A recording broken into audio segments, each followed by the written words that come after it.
What's up, y'all? This is Ledisi, and you're checking out my boy, David Duane.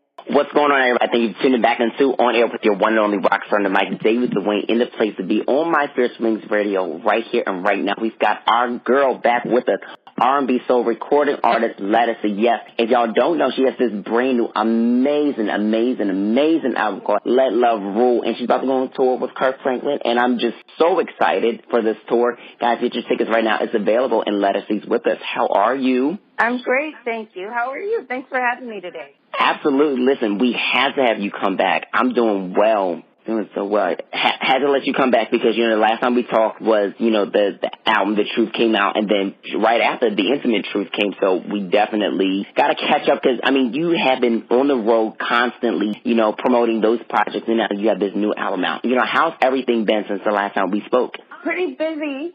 Just promoting this project, Let Love Rule, and last time we spoke, I was on tour with Maxwell, I think, and running around doing that and figuring it out.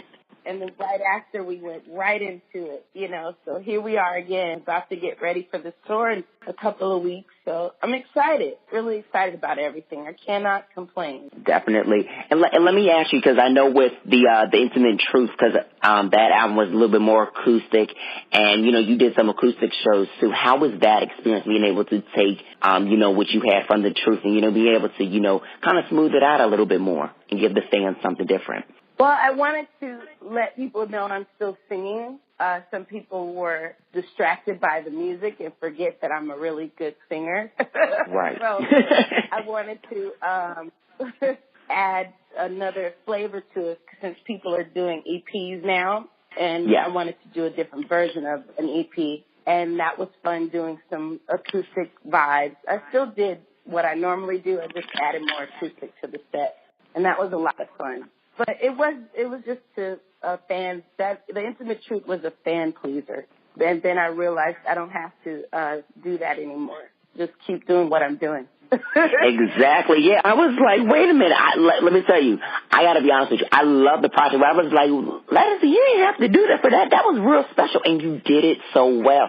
And I feel like the people that forget that that are too distracted by the instrumentation when it comes to the music, they're not focusing to the lyrics, and that's what I feel like is missing, especially in R&B. And I know we talked about that. People not being able to really, get in with the concepts instead of, focus on what's centered around it besides what's within it. Yeah, exactly. You said everything that I love.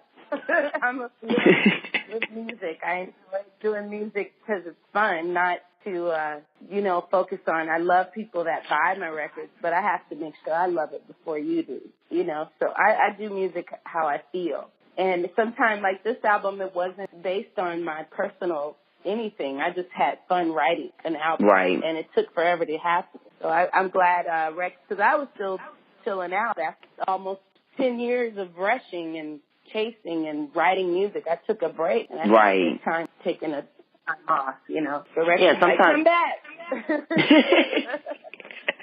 You know what? Sometimes you have to have those moments where you take your time to like really get back to you as a person, and then get back to that, that industry and, putting out the music and doing the tour and stuff like that. I don't think a lot of people understand.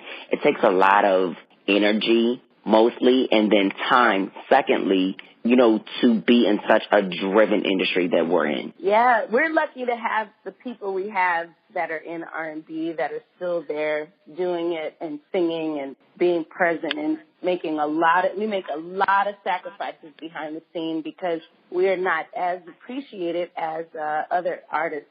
So we should always be kind to R&B artists, jazz artists that are still doing, or any artist that is still out there doing the music they do. I just think it's harder for R&B and jazz to have the shine that it deserves. So we're blessed to have us out here, and that includes me. Amen to that. Amen.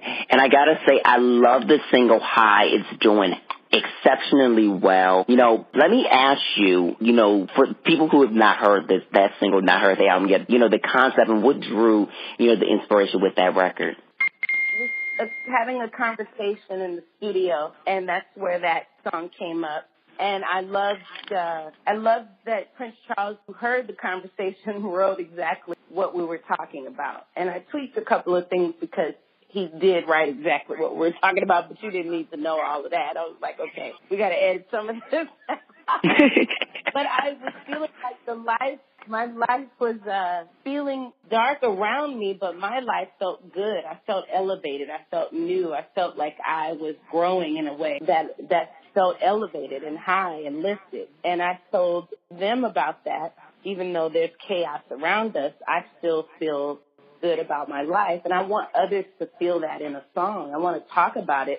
And before I can get it out, he had already went in the booth and laid it. And DJ Camper, Rex, and Prince Charles and I wrote that song and produced it and had a wonderful time. When it first came about, people didn't know, what is Led doing? They got distracted again by the trap and forgot that I'm a singer and I sing on the Then when I performed it live on Black Girls Rock, I think that's when people finally understood it even more. You know, I'm like a nice wine. I grow on, and so once you get it, then you get it forever. Exactly. You know what? I even have to say, you know, I got the records stuff like that because, you know what? I feel like with the most important thing that people, and I feel like I'm always redundant saying this, but I feel like I have to say it in our interview right now. People don't get that with how music and the times are now. You have to progress a little bit. We can't stay in one sound, or else it's going to be like, okay, this album sounds like this album. You're saying the same things you said in this album. It sounds the same. It all sounds repetitive. But if you have a nice conceptualized project that has great messages, different sounds of instrumentation, and you're getting a little big mix of new and old and something else too, you're getting a project. I feel like people aren't understanding that's how albums are now formulated. Well, not all of them are. We've gotten detached from the music and projects, at least with R&B. I don't know a lot about others, but when you have streaming sites, pick whatever song you want, and you listen to singles more so than you listen to a full project. And I understand that, but that's the time. But I'm going to still stick to what works for me, which is sitting right in the middle of genres and sitting in the middle of generations. So my music, I'll always have something old and something new. That's just who we are as people. We don't have everything brand new. Some of us, most of us like some of our old stuff as well as our new stuff. That's what the human experience is. So I represent that. Exactly. And the fact that it's even, you know, currently number 13 on the Urban AC, and it's like killing Billboard, like the Billboard R&B charts, like I feel like for a record that people didn't understand and it's doing so well, I mean, that speaks for itself.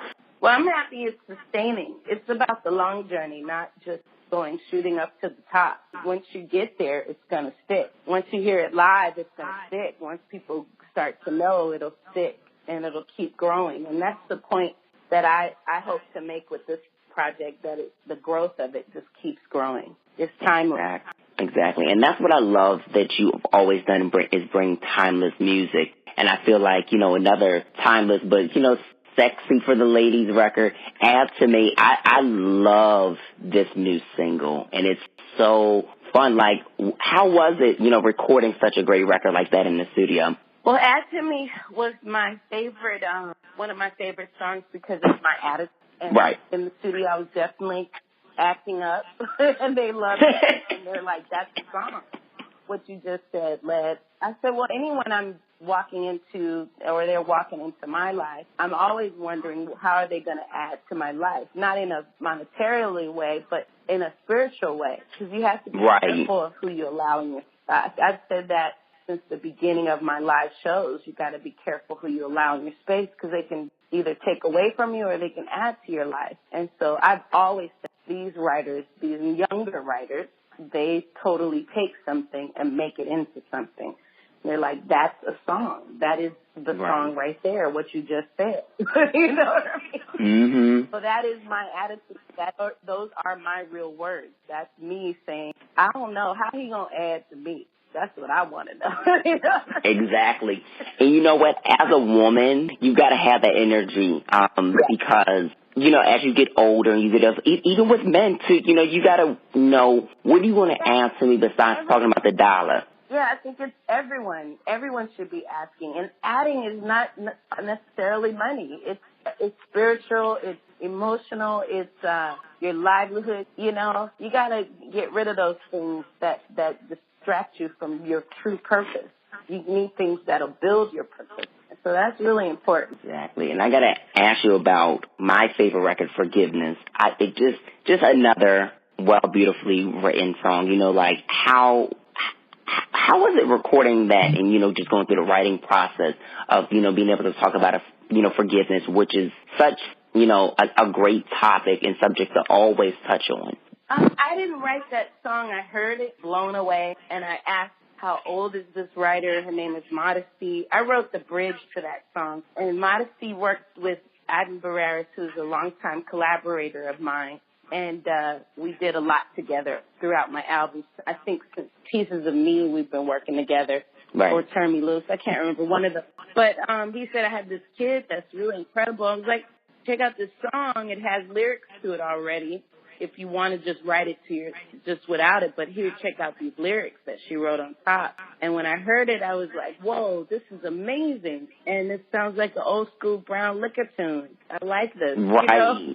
But the way she was singing it made it modern, but I wanted to add the R&B church to it, you know, and tell the truth. And I love the spin on the cheating was now done by the one that was cheated on, and she's letting the cheater know, you taught me how to cheat, so forgive me like I forgave you. So it's just like, oh my God, this is great.